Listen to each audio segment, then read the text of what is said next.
to hand the floor to Mike. All right. Okay, I'm not going to use a mic, but can you hear me at the back? Is that all right? Yeah. This is better than that kind of boomy, monotonous thing. Is that all right? If I go a bit quiet, then just let me know. Yeah. Is that all right? So you at the back of the room. Yeah.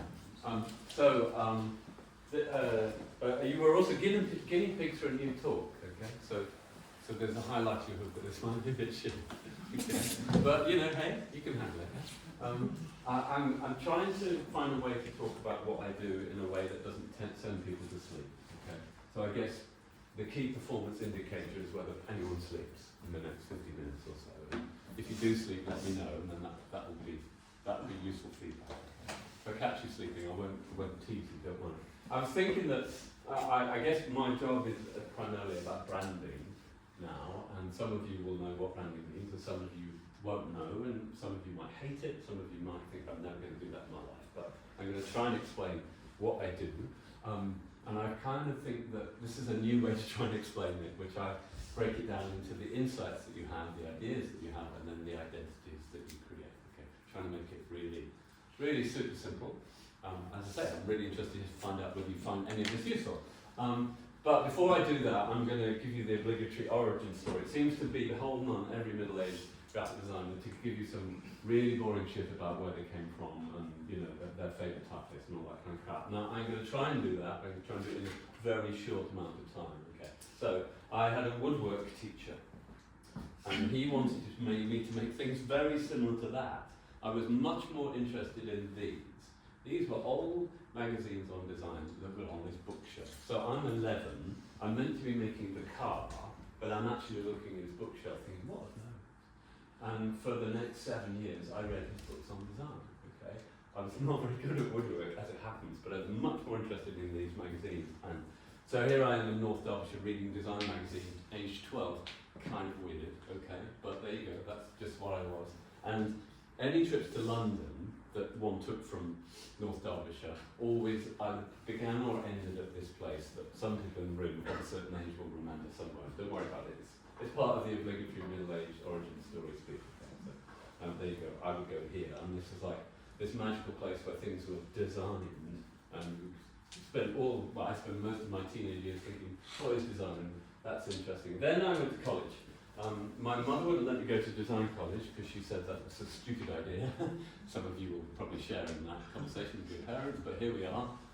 Hey, what the hell?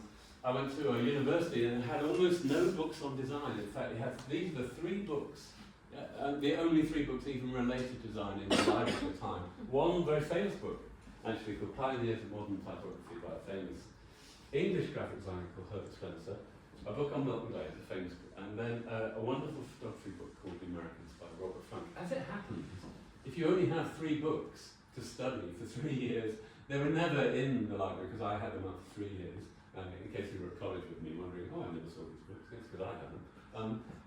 These were really formative for me, and also equally formative at that time, in the early 80s, was a very famous magazine at the time that was kind of the epicenter of graphic design. Okay. So this was, if you like, what I studied for the 3 years. Got almost nothing out of my graphic design course, but I got a lot out of these 3 books in this magazine. So it did mean that when I became a graphic designer, eventually, much to my mother's chagrin. This is being recorded, isn't it?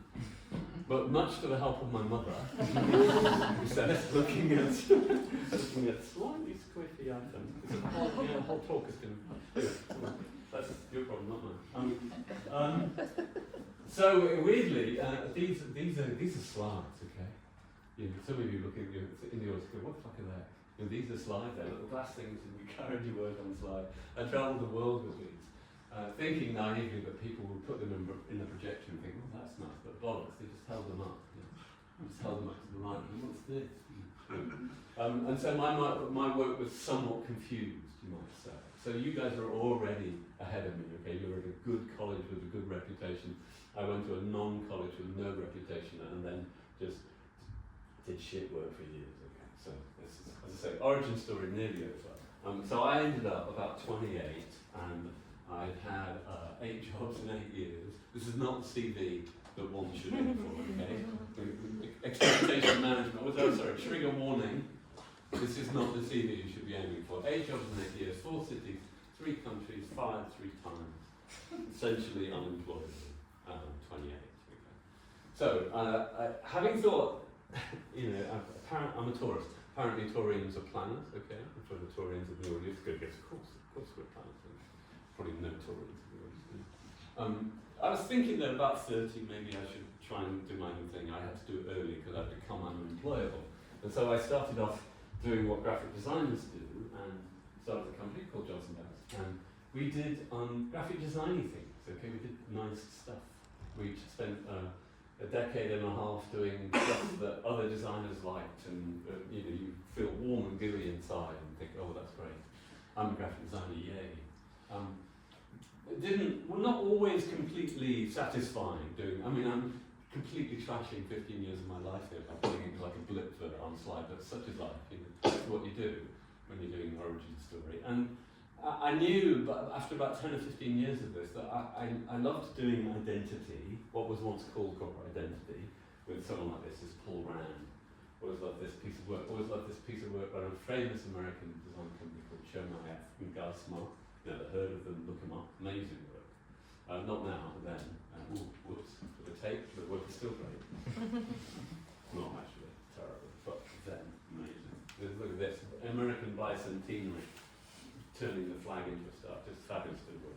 Always loved this kind of stuff. And when we, Johnson Banks, had got to do proper identity and branding projects, we really enjoyed them and got a lot out of them. And I thought that I wanted to do more of this. I wanted to do less kind of the nice gooey graphic design that seemed to be just graphic design for graphic designers, and do proper, serious, museums and film institutes and disaster organisations, really proper, move the dial kind of work. That's what I wanted to do. I did not want to do this kind of thing. I don't give 2 shits about fizzy drinks, okay? I'm sorry.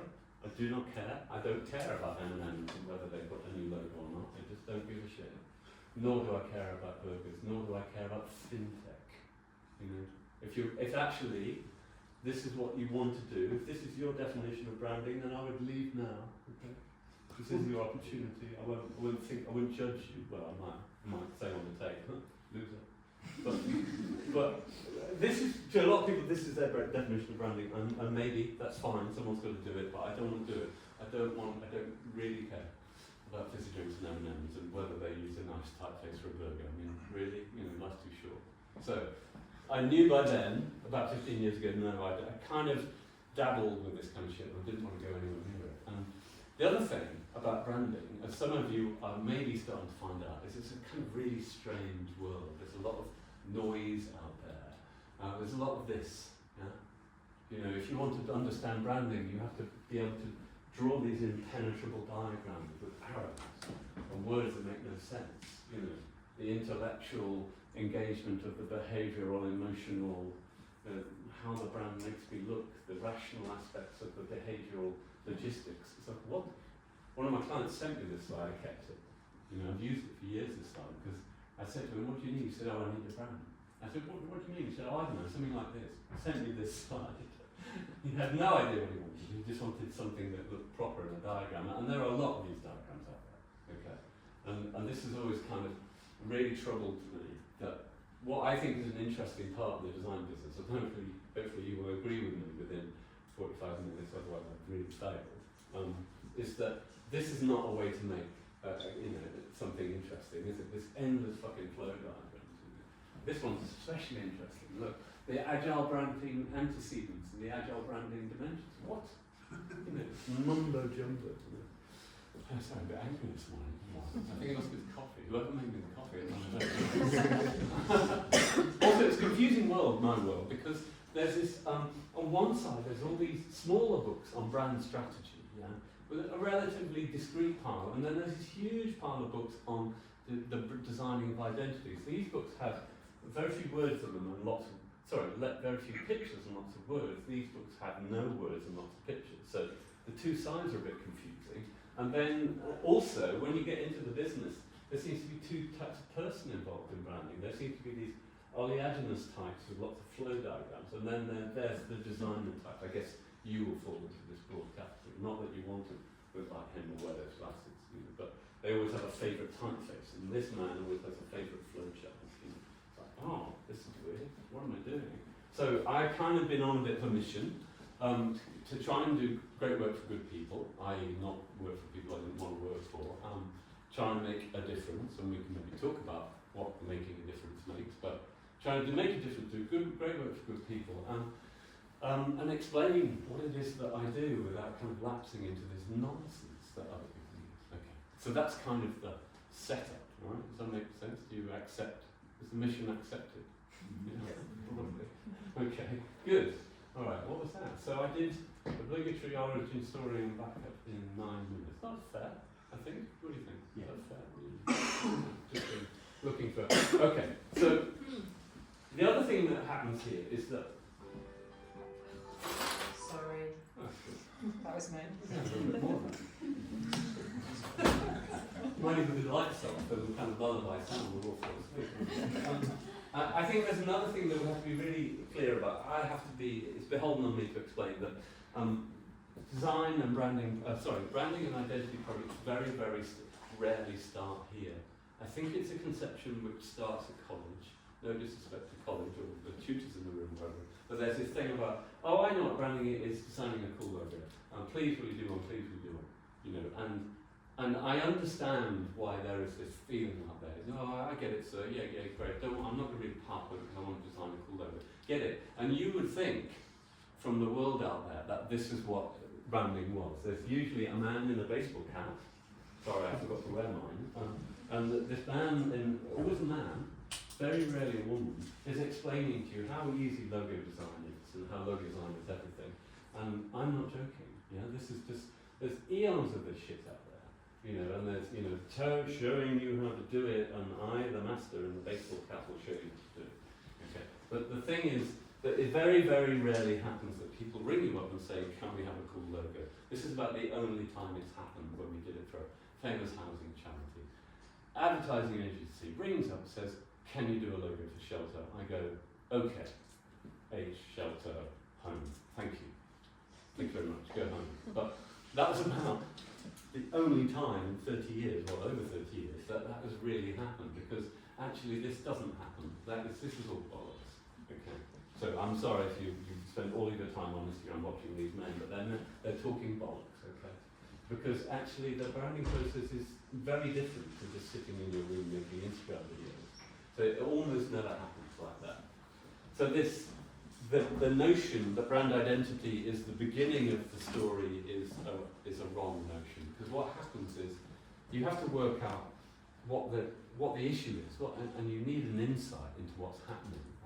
And then I think personally you need an idea. So you need to know what's happening. You need an idea before you start the identity. Okay, that's today's mantra, and let's give it a go and see if you agree. So when I talk about insight, I talk about understanding the context, auditing the project or person or the organisation, whoever it may be, thinking about it, reflecting on it, giving it a bit of percolation time, thinking about what the issue that people face is, and then the idea bit is the kind of, usually for us it's writing, it's thinking about the strategy, the name of an organisation, or the person, or the thing, or the brand. And then discussing, and often there's lots of disagreement, and then there's agreement before you get onto the famous bit, if you like, and the bit that we all want to do. The ideas, the development, the research, the implementation, the ongoing stuff, working for famous clients for 7 years, whatever, all that kind of shit. But without the first two bits, my argument to you today is you can just end up doing the wrong identity for the wrong person at the wrong time to the wrong brief, okay?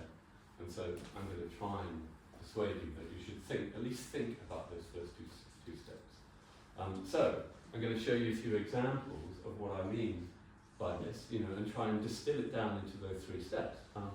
So we've been asked to do a climate change conference, which we were kind of excited about.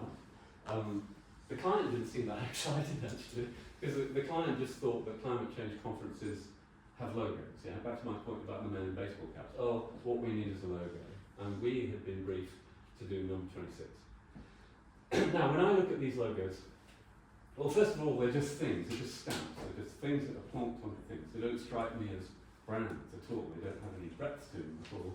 A and B, they're nearly all terrible. Okay. Even a really famous one, the Paris Agreement that you hear cited a lot in the news. Look, they had a kind of leaning leaf.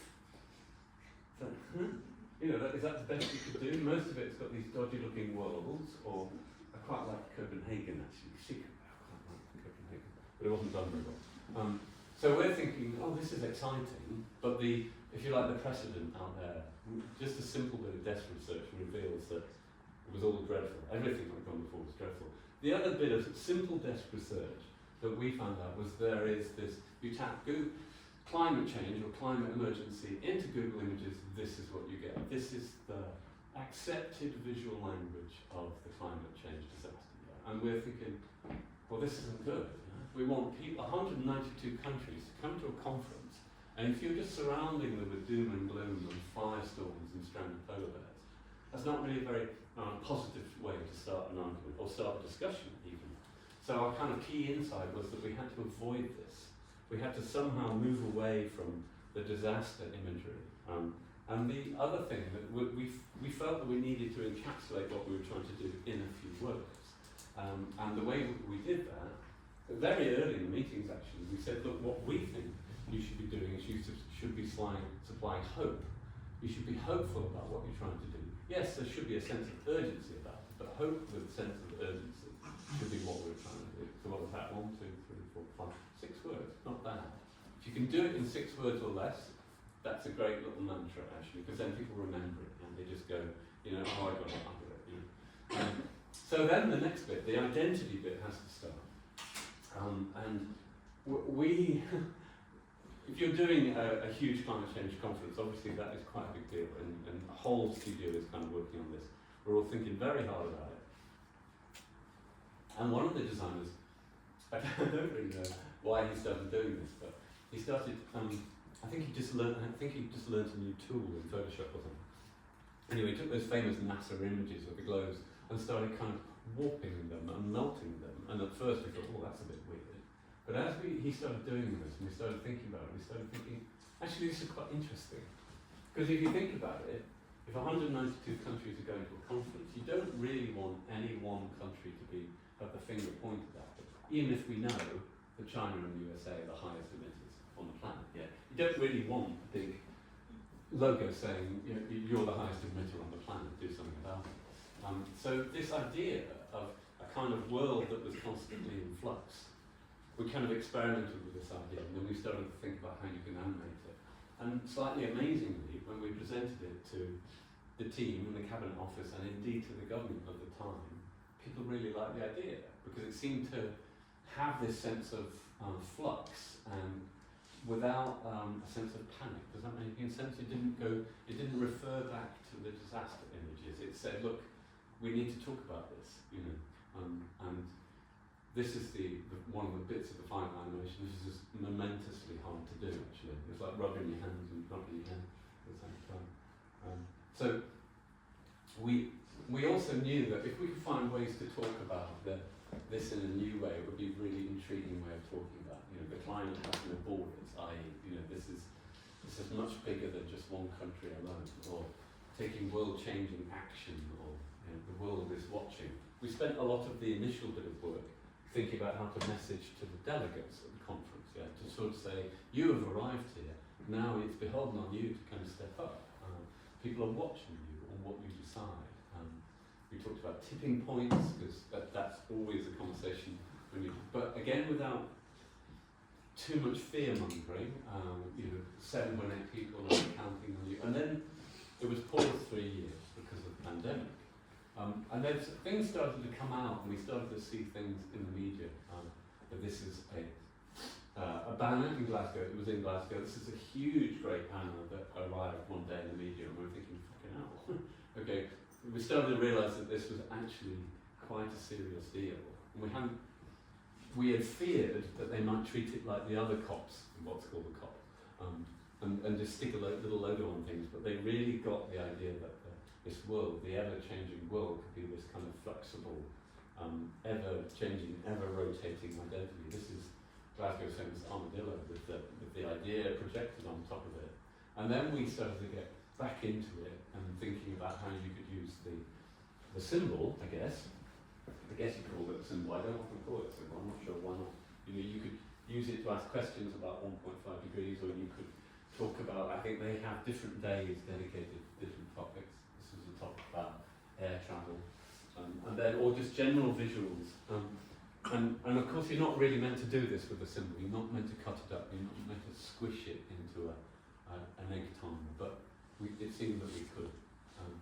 So, kind of intriguing actually. And then there was another really weird curveball that I hadn't expected, which was, at the time, the Guardian's, one of the Guardian's cartoonists had developed this habit of, it's the same cartoonist who kept drawing David Cameron with a condom on his head, which you might not remember, but some of the old people in the audience will remember that. But he decided the best way to draw Boris Johnson was to put his bottom on his head.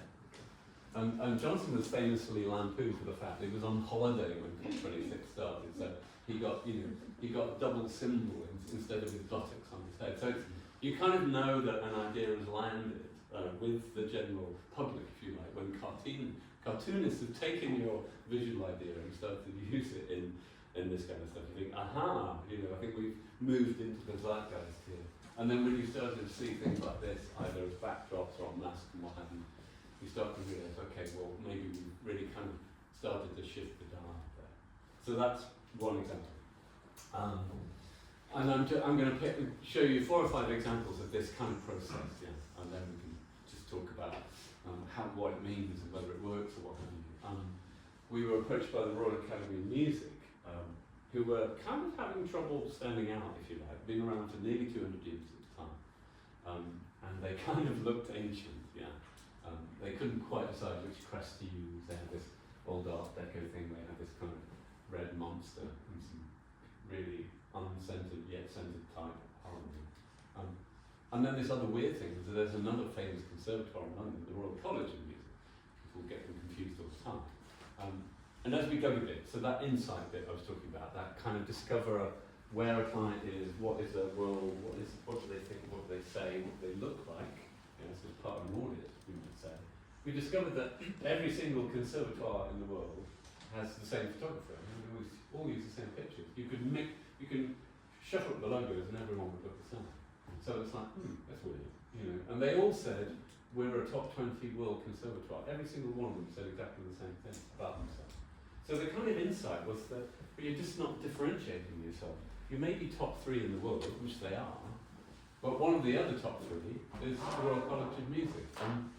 And guess what? If you're a brilliant Chinese violinist and you arrive at Heathrow and you want to get a cab to your audition, that in Mandarin there is no difference between the word college and academy. Okay?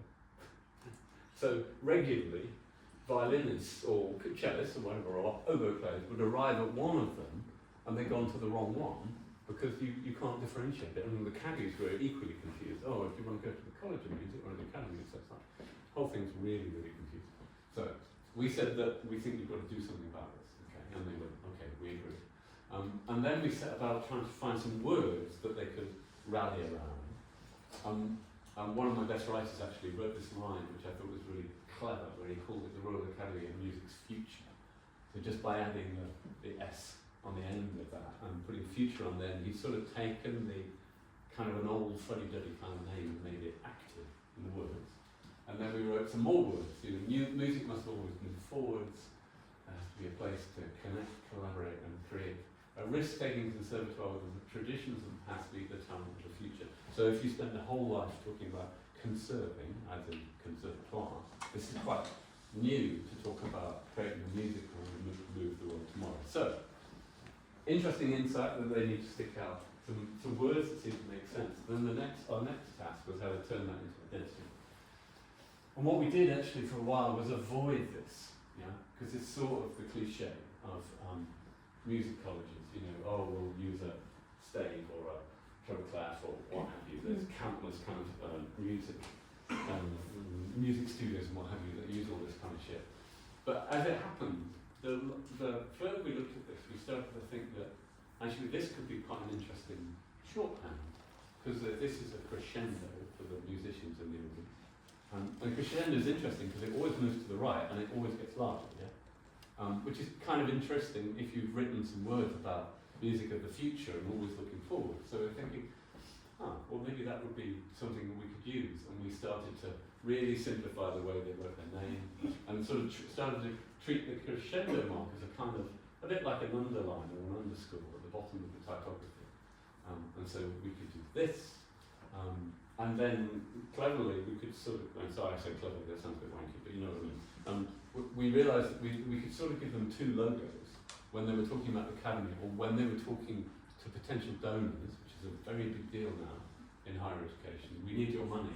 When they were in we need your money mode, they could talk about the Royal Academy of Music's future. So, you know, it'd be there was Rattle, there was Malky, and then you could be the next famous conductor. Oh, there was this thing that I loved about, I'm a sort of part-time musician, and the whole thing about being a really good musician, which I'm not, is practice. I can. And trying to kind of bottle that. You know, if you go around the academy, there are people practicing everywhere, literally in the locker room. You know, locker room scales, one day at the festival hall, or before he had 7 consecutive number ones in the USA, before he held 33 million caps, before he developed a thing for hats, caps, and sunglasses, before he was called Elton Hercules John, an 11-year-old boy called Reginald Dwight, won the junior scholarship to the Royal Academy of Music. So that is Elton John, age 11. And so finding a way to talk about their history, and then bringing it all together in kind of visuals and moving image and film, all of them. So this is quite a radical departure from what they had before. And when they are talking to donors, finding a way again to sort of activate that kind of block of copy, which is great.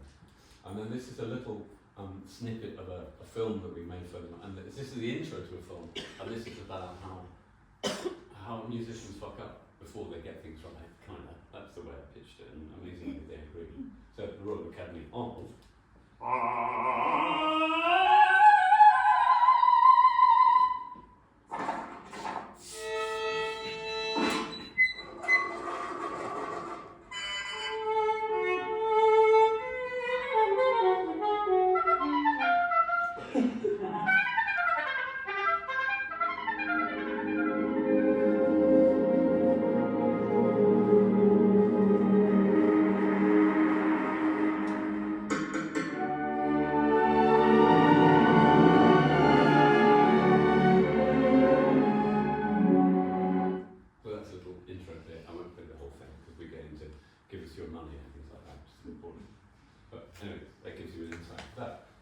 shorter one. Every now and again a client comes to us and they kind of sorted out the two bits, the inside and the idea, and this client came to us with an idea for a meat-based plant substitute. And they didn't draw this diagram. I sort of since draw this diagram to explain the project. They said to us, we think that vegan food is bland and tasteless. And we went, I'm veggie, so I kind of agree. And they said, essentially, that our insight and our idea, on the same slide really, was that we want to make tasty food that vegetarians will like, but vegans and vegetarians will like, but really we want to talk to flexitarians, which is i.e. the people who want to eat less meat. And most people are actually a bit flexitarian these days. They want to eat less meat than they did before. But they knew that if they were going to make that quadrant, if you like, work, the food had to be tasty. It couldn't be bland gloop. Like most of us have tried some tofu and thought, oh, this is bland gloop, isn't it? As it happens, I've trained myself to like tofu, but anyway, they wanted to be over there. And after a bit of to and fro about a name, which obviously for a new product, which was this was, a name is pretty important. And they said to us, we've got it, we're going to call it this. And we go, sorry. And they said, well, we're going to call it this, and then we're going to say this isn't chicken, and this isn't meat, and this isn't bacon, and what have you. We thought, okay, that's quite a weird name. So we went, oh, okay, are you sure? And then, as we started the design, one of the designers had quite an interesting idea where we just put the food in the word, like that. We said, this isn't meat, and kind of put food on the fork. So it was really kind of basic communication. And we did show them a heap of different ways to do this, but I think the client, to be fair, could really see that this would help them stand out. And this idea that you stick your kebab or your fork or your anything you like in the gap would be kind of funny, and you just communicate in this really blunt way. And actually, we like the fact that we could really riff on this is preferred by piglets. You know, this isn't tofu, stuff the turkey, eat this. You can mess about with the words of an idea like this. I think vegan food is boring, think again. This involved no dead animals in the slightest, you know, so really playing with a kind of jarring message, if you like, but intentionally jarring. And then when we got to do the packaging, make the name as big as possible, because they hadn't had money for marketing at the time. You know, so basically make the pack the name. This is in a tiny little window for what it actually looked like. So that's kind of interesting. And this is another application of the principle to a whole sector. System change for a sector, not just sobbing children. The reason why I'm talking about this is we spent a lot of time working for charities.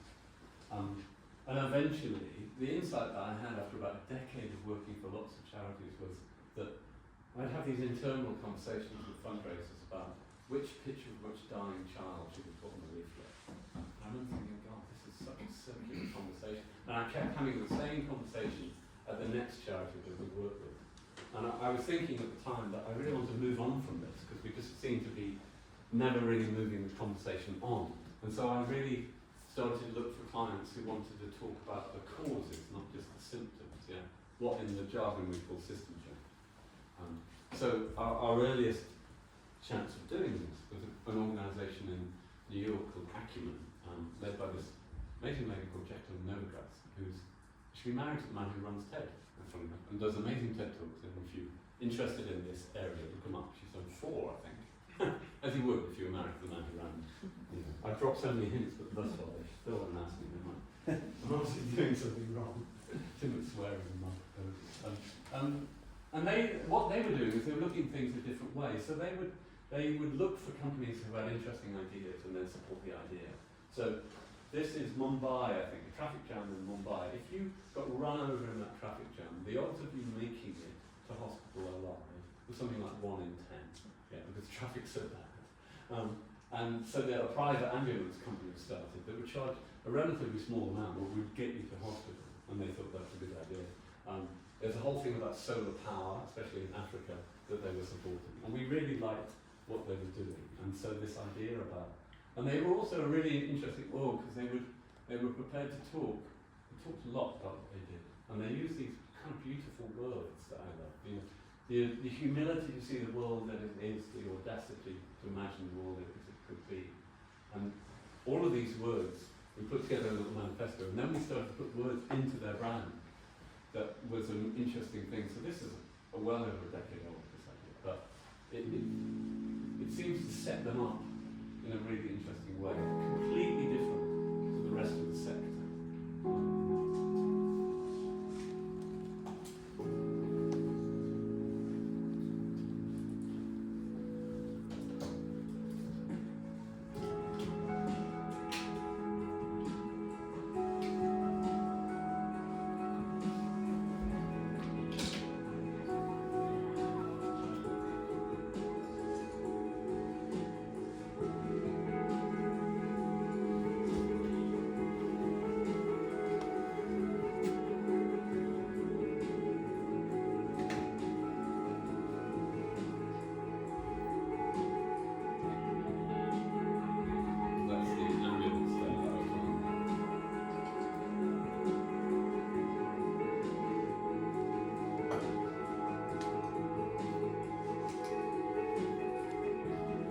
Our sort of entry into this kind of system change world that I really enjoyed doing, and we've been doing more of this. Whenever we get a chance, we'll kind of grab these kind of projects. This is a project we've just been doing last year called Millers for Nutrition. Sounds crazy, this project. This is basically about getting the people who make basic foodstuffs and getting them to put vitamins and what we call fortification into rice and oil and flour. And this idea of taking the milling cog and the kind of sun is this way of linking all of this together. It's kind of bonkers project, really. And it's really about the people who make the food, not about the people who eat food. It's about making these people into the heroes of the change that could happen, because if you can get better fortification into food in the global south, across 8 countries and 3 continents, then you can make a massive difference to people's lives, because you're eating food we take this for granted. We've had 45 cereals for about 100 years. It's been a no-brainer in the northern hemisphere, but it's absolutely not a no-brainer in the southern hemisphere. So that's another interesting system change called Miller's for nutrition. I'm going a little slow. Is this okay? I'm sorry, like I said, it's the first time I've done this. Is that yeah? I've just realised I'm banging on a little bit. Like I say, when you do a speech the first time, you can't get your timing very well. So I'm just going to show you a couple more examples, and then we can start. I'll do this fairly quickly. Duolingo. The world's most popular app. Looks like a kind of tragedy, really. They've been messing about with their mascot for about 7 or 8 years. Fairly tragic piece of typography. sorry for the take, but what? Interesting company though. They're based in Pittsburgh, primarily because there's a killer computer science course in Pittsburgh. So they want them to stay in Pittsburgh and work for Duolingo. And weird things would happen. They would tell me strange things. So the first day, I'm in Pittsburgh, I'm talking to them, doing that insights bit. And they're saying to me, well, strange things will happen to us, Michael. There'll be a huge spike of people in Sweden downloading Duolingo Swedish. Yeah? Anybody got an idea about why that would happen? Why would Swedes download Duolingo Swedish? Any thoughts? It's because it speaks many different languages when I'm thinking about Switzerland. Well, close actually. Basically, they had so many refugees at that point coming into Sweden.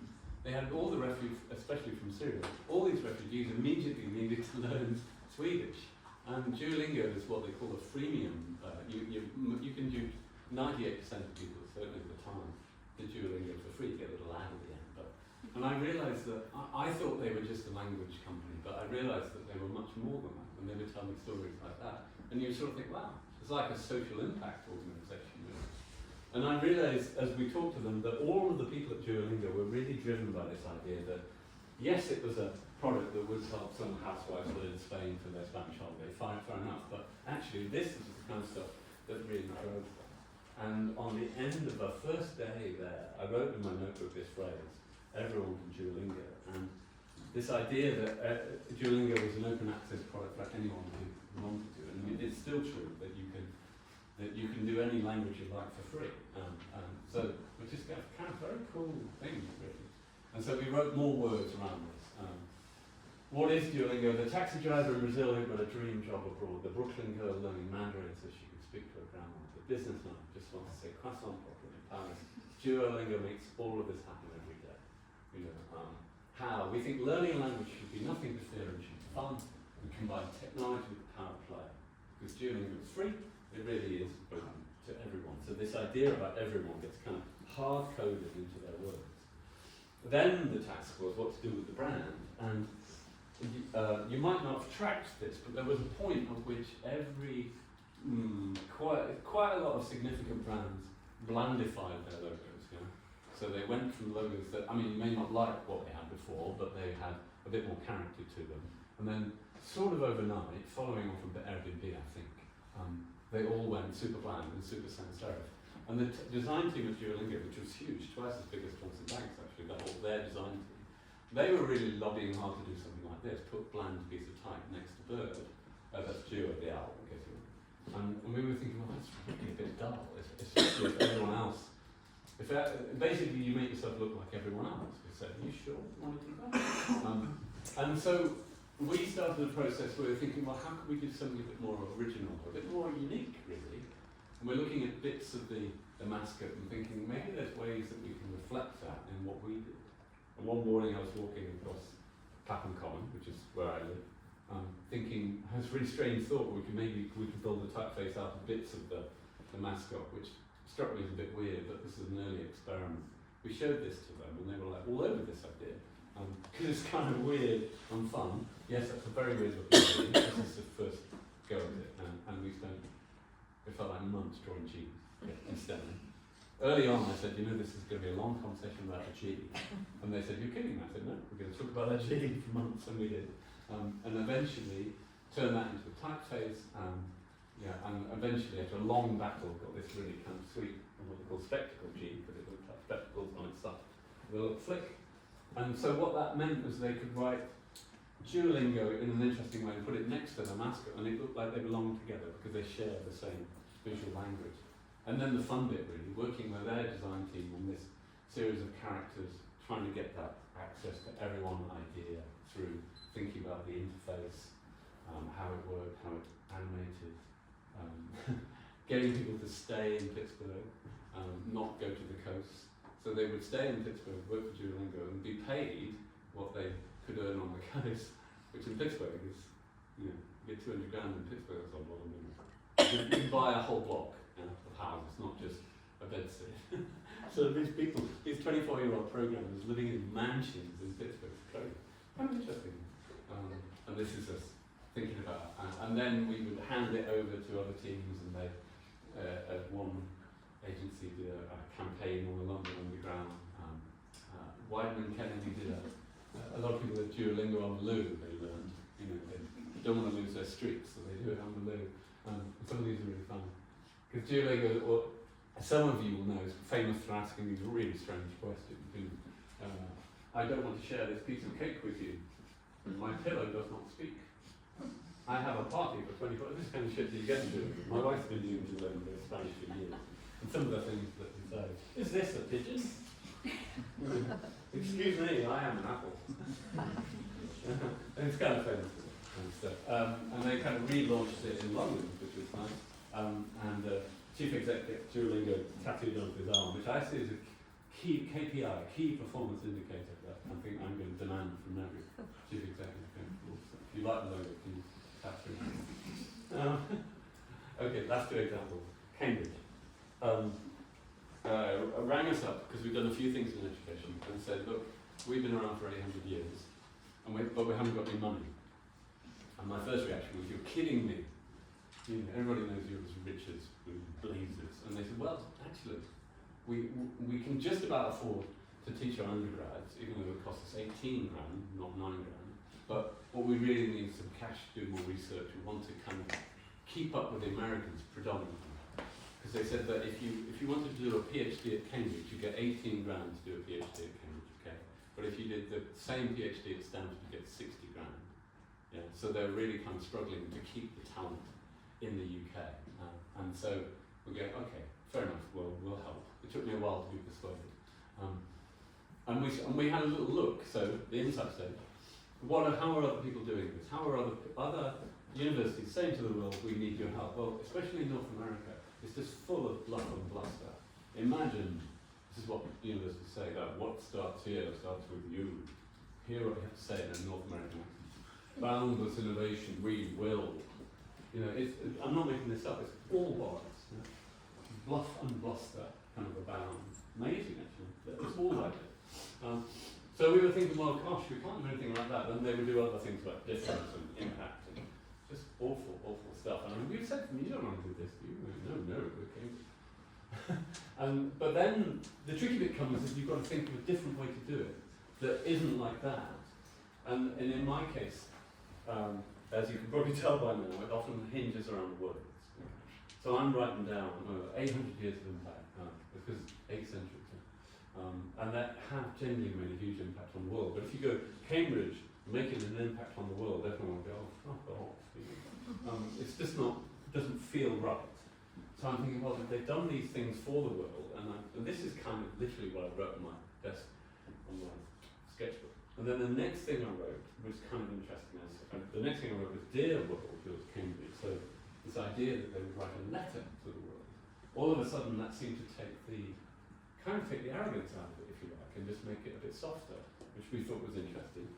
Shared it the next day at a big meeting, and then we spent the next 3 months, an entire summer, arguing about this idea. Eventually they kind of came on board with it. And they came on board with it as we started to show how you could use, just do really, really simple things with these 4 words and these kind of letter shape. Or you could, we suggested things like this at the train station. A lot of people go to Cambridge by train. The idea that people who arrive in the city change Cambridge, the ideas that leave the city change the world. And it's these key kind of early ideas that really nailed it for them. And they went, oh, this is interesting. And I was also interested in the fact that in Cambridge, because so many of the buildings are medieval, you can't put posters on the walls because it's kind of you really wouldn't do it.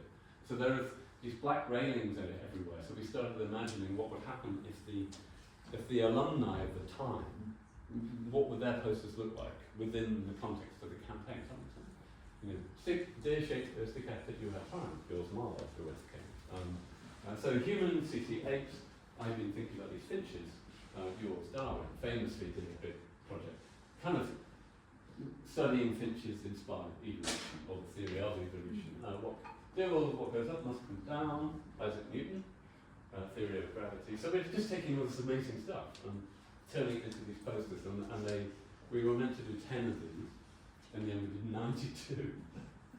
Because they loved this idea and we loved it too. It just seemed to encapsulate this kind of slightly anarchic thing. Dear Nixon, why didn't you burn the tape? A famous interview with David Frost did, in the final interview with Richard Nixon, the famous liar, asked this question, said David Frost, who went to Goldman Keys. Dear world, we designed that t-shirt you love, yours, Justin and Anthony. These are the people who discovered the first radio pulsar, and that's the picture of the radio pulsar that turned into a joy division arm. Dear world, I have an idea for a diagram. I think you might like it, love it both. Yours, John Ben, named the diagram. We just had the best time. I mean, frankly, we could do these for years. And we did, actually. We did it for 7 years. So there's what you learn from this. If you find a good idea, keep doing it. Maybe that's another thing. This has got a nice story. Dear Quentin Black, no sugar, yours Paul.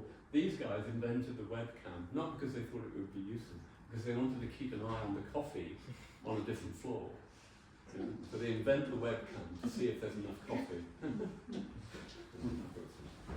And then you don't just get to do funny posters, you've got to do a bit of proper stuff. So you sent you Newton, you sent us Newton, we sent you gravity. So we're imagining this conversation with the world.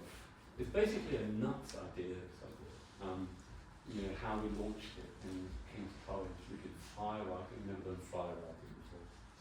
And then we started doing events and animations and films, and I think we did 12 events around the world in 7 years. And when we could, we would use their kind of famous speakers and famous alumni, whether it be Attenborough or Meredith or Rise eventually, to kind of filmically bring the idea to life. Hugh Bonneville did one of the films for us. And then one Friday, I got a note from them saying, Stephen Hawking, when he was still alive, has agreed to do something. The way it works is you write the script, Michael, and they put it into his voice machine, and they play it to him, and he says yes, no. I went, wow, okay. So it's Friday, I get the call. I said, how long have I got? And he said, you've got till Monday. So I had a weekend to write a script for Stephen Hawking, which kind of spanned out a bit. But actually, it worked out quite well. This is a quick little animation that we based on that script. Dear world, when I arrived in Cambridge, I was lucky. I was lucky to meet a brilliant minds that broadened my horizons. I was lucky to be given the space to think, and I chose to think about space. I was lucky to find the one place in the world where I could make my mark on the world. But Cambridge has not finished yet. There are thousands, perhaps millions of students out there who could make their mark on the world. And Cambridge must always be the place where they can do it. The place to ask bolder questions, or solve the problems we don't yet know exist. For the past 800 years, our ideas have been ever present, our impact immense. To transform all of our futures, we can and we must do more, because we have many more world-changing ideas to give. But dear world, we cannot do this without you. Yours, Cambridge.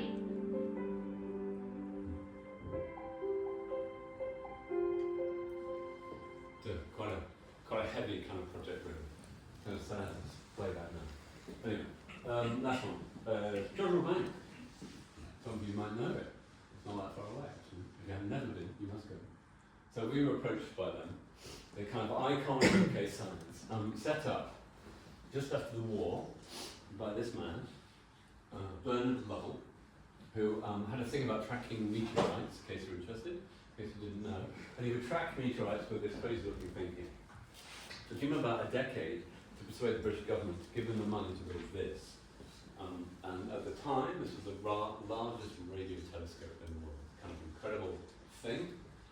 It's a sort of masterpiece of engineering, really. What is it? So the dish is about the width of St. Paul's. It's 1,500 tons of steel.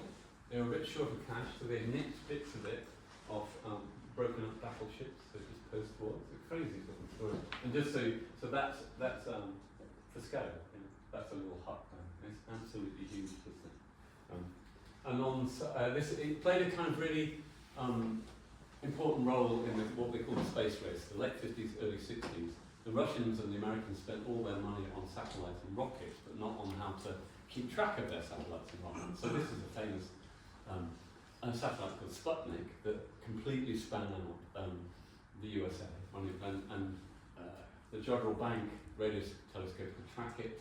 A radio telescope can do amazing stuff like it listens to the sounds that the universe makes. So this is an image of the whole sky, okay? But the red bit is our galaxy, okay? Just for reference, mind's blown. So you know, that's what you can do with the radio. It's not about what you see; it's about what it picks up. Okay. They have other satellites. They have other radio telescopes on site now, and they developed into this quite a confusing mishmash of stuff. It's still part of the University of Manchester. It's still a functioning site, but people go there for days out. It's like a science trip for families. Our client, technically, was the Discovery Centre. So we were briefed by the Discovery Centre to give the Discovery Centre a new logo. Okay. You sure? In the meantime, as we're doing this stage, this insight stage, we're discovering this, which is quite a big deal. That's the UNESCO World Heritage Site logo. That means that onto this slide goes Jodrell Bank. Okay. So no pressure, just pyramids, Stonehenge, Jodrell Bank. So you're thinking, fuck, this is difficult. Now, what's the definition? A masterpiece of creative genius, outstanding example of technology. Okay. So we're thinking, crikey, this is going to be tricky. We're going back to this diagram. We're thinking, well, all of these people vying, if you like, for the Jodrell Bank brand, if you like. What we said to them, well, wouldn't it be smarter just to call the whole thing Jodrell Bank rather than messing about with the Discovery Centre name or the observatory thing? And we said so we had to effectively persuade our sub-client, if you like, that they should think big, think about the bigger picture. Just think about all of it, the whole fucking thing, not just your bit. Which is sometimes a difficult conversation to have with the client. But they went, oh, okay. And then we start thinking about the words that we could use. So these are the kind of things we were writing. A unique space which connects us to the infinite wonders of the universe, relates human stories of scientific endeavour to our collective existence. It makes us think again about preciousness and beauty of life on Earth. And in 4 words, Jodrell Bank creates wonder. So this idea of wonderment created by what you learn about Jodrell Bank, or your visit, or either as a kid, or as a student, or as a family. So creating wonder was our brief, if you like. And then we had to do the tricky bit, which is to work out how to turn this into visuals. And one of the things that I kept thinking about a bit was that, the people who design signs are kind of, it's a job of reduction, isn't it? You do one of those little brown icons, what's called brown signs, an awful phrase in the brown sign. The brown signs are interesting, isn't it? They have to kind of distill it down into its kind of nutshell in a way. And we kept thinking about this. We tried many, many different ways to do this. But every time we designed something that was overtly around the famous big dish, we would say, well, you kind of got 2 dishes there. So that's more of a diagram than a design. We kind of rejected that in about half an hour. But knowing that you want to show the dish, what happens if you've got a dish logo? Don't you end up with double dish? And so we start an experimental phase where we're thinking about, well, can we do this? And it was kind of shit. It was during late lockdown, and one of the designers spent her week projecting words onto plates. So that's the reason why it looks a bit shit. Those are the lines on the plate. I thought it was quite funny. And then we start thinking about, well, can we sort of bend the type into it? And again, so it's a bit like a nice idea, but not really working. Experimenting a bit more. And when you do this kind of thing, it looks great. And then when you take everything else away, it just looks a bit bonkers. Then we discovered that actually if you put just a simple circle around it, it looks a bit better. But it started to make much more sense when we started to turn it in 3D space, because the actual dish does turn in 360 degrees and goes from horizontal to vertical. But these are kind of quick early experiments that are a bit confusing, because when it goes backwards, your brain sort of goes slightly wobbly because you're seeing sort of the back of the tub and it doesn't make much sense. So actually the breakthrough was when we kind of started to forget about the back of it, and so as it passes through the, if you like, the event horizon, it seems to, but actually this is like an optical illusion. Anybody know what the optical illusion is here? Could be concave or convex. Yeah, there is that, but as it goes through there, what's wrong about that? Because people don't see it. It looks like it's spinning around, but yeah, technically speaking, when it goes through the vertical, in theory you should see the back, but you don't. It flips the whole thing, but your brain doesn't see it. It's kind of like a kind of genius trick. Even now you think, what's the order? It's kind of funny. And we could take that idea and we could pause it for logos like this, and also we discovered that those event points were really interesting edit points, because then we could take film and we went through the horizontal or the vertical, and you could cut through like this, and there was perfect points for edits like this. That. It's kind of fun. Because it's always really, I don't know how many of you do film, but it was hard finding the edit point. This kind of was the perfect way to do it. And then we started to think, well, okay, this is all very well, but how do we get people to visit? Well, okay, it's an icon, come on and look that they are. And then we also started to play a bit with the language here, because we knew that we didn't want the lead language, we wanted it to be quite straight, but we also wanted a few kind of tiny little gags in there. So Wednesday to Sunday, boldly go from 10, boldly go home by 5, which is a terrible Star Trek joke that nobody got. Unravel the wonders of the universe, teleporting on weekdays only, and we're kind of just messing with the language of it.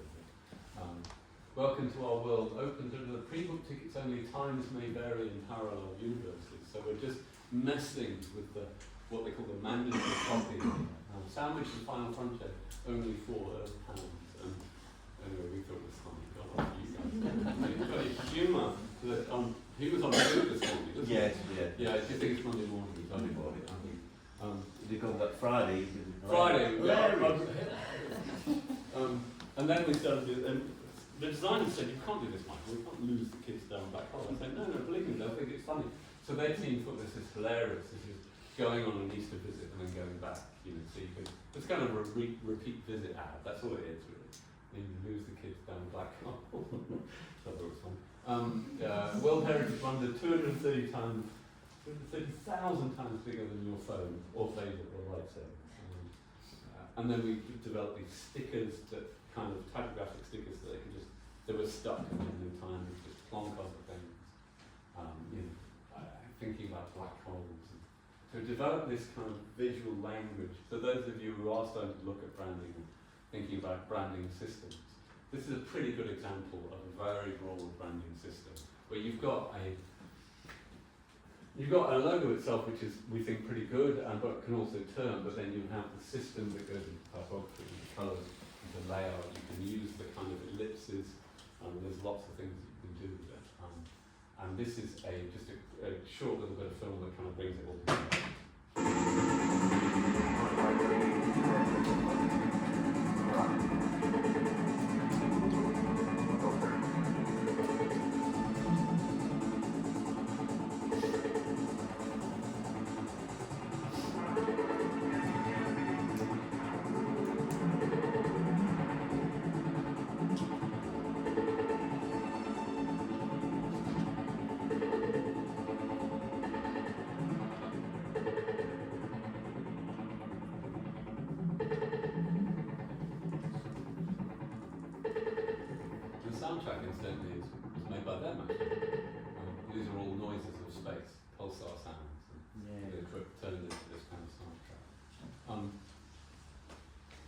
it in terms of examples. A few quick slides about does it make any difference, all the things that we do.